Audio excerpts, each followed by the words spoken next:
Hey, so I really try to not make too many blind buys anymore because I've been burned so many times in the past, and I promised myself to really slow down and get to know fragrances before purchasing. But it just can't be helped, and it just happens from time to time. So the total this year so far is 3 blind buys for me, one of which was a success, and that one was Ormonde Jayne's Woman, and I did an unboxing video of it, and I'll link you to it down below. The other two are just very disappointing. One of which is Aqua de Parma's Rosa Nobile, and I did a video on this one as well. I'll link you down below to it. The third one, the one I'm going to talk about today, is takes the cake. It's just total disappointment, and probably it has to do with my level of anticipation. And there are so many positive reviews, and the notes just appeal to me. So what it is Andy Towers' Vie une Rose de Kandahar. When this came out last year, I really kicked myself for missing the opportunity to purchase it because it was sold out. This is available once a year, and then it sells out and you have to wait until it becomes available again because of the rose oil from Kandahar that's used is limited. So Andy Tower releases this once a year, but I missed it last year, and I've been kicking myself ever since over this last year. Let me read you the notes.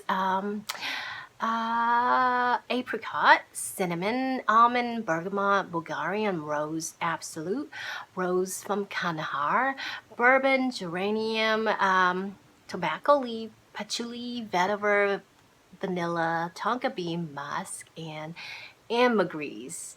Now, doesn't that sound mouth-watering? Those are my kind of notes, and they're what I'm drawn to, I'm attracted to. They normally work for me. And so the accords are aromatic, rose, fruity, sweet, tobacco, and warm, spicy.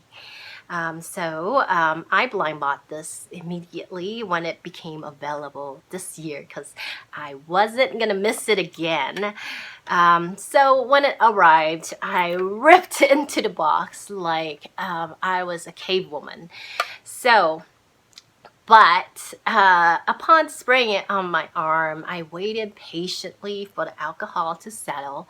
Then finally, I put my nose to it, and right away there was soapiness that was there, and that's the first warning sign for me. It's not something that's pleasing to my nose, but I said, okay, just let it settle down and then try again. So 30 minutes later, I gave it another sniff, and this time there was a glimmer of hope happening here. The rose is finally peeking out, but it's not a lush or pretty rose that I'm normally drawn to. This is a dry rose, and it's not jammy and it's not sweet. It's a dry rose, and then I was hopeful when I detected a hint of the apricot. There's finally some sweetness to pick this fragrance up, and there's a prettiness there that I was like, oh, it's gonna get better from here on out. It's really gonna develop into a beautiful fragrance that I was anticipating. But then an hour in, the cinnamon and the almond, they just bullied all the other notes, and they took over the whole composition on my skin. The cinnamon is terribly dry, and now I love me some cinnamon. Okay, I love Hermes Amber Narguilé. I love the cinnamon in Dior's Mitza. I'm a cinnamon girl here, but the cinnamon in this particular fragrance really took over, and it dried up everything else. So it's just got very dry. Then there's the almond, and I love almond in certain fragrances, such as Guerlain's Tonka Imperial, and I love it in Basier du Dragon by Cartier. Those are like the toasty, slightly bitter almond note I actually adore. But in combination, these two just took over. It dried everything up, made it bitter, and it just became very dry and bland on my skin, and that's how it were the rest of the time.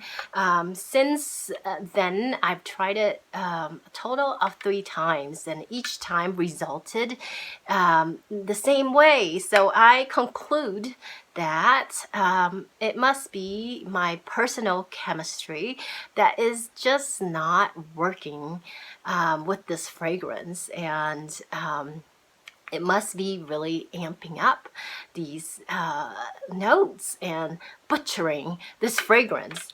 So utterly disappointing. But the good news is I found a home for this fragrance, so I'm going to be boxing it up and sending it away, and hopefully the person who receives it will enjoy it and that it will work for them. So the most disappointing buy of the year, I actually have another one that's coming. It's on its way and should be here by tomorrow. So hopefully it will work for me. Let me know what your most disappointing buy for this year has been, and I will see you next time.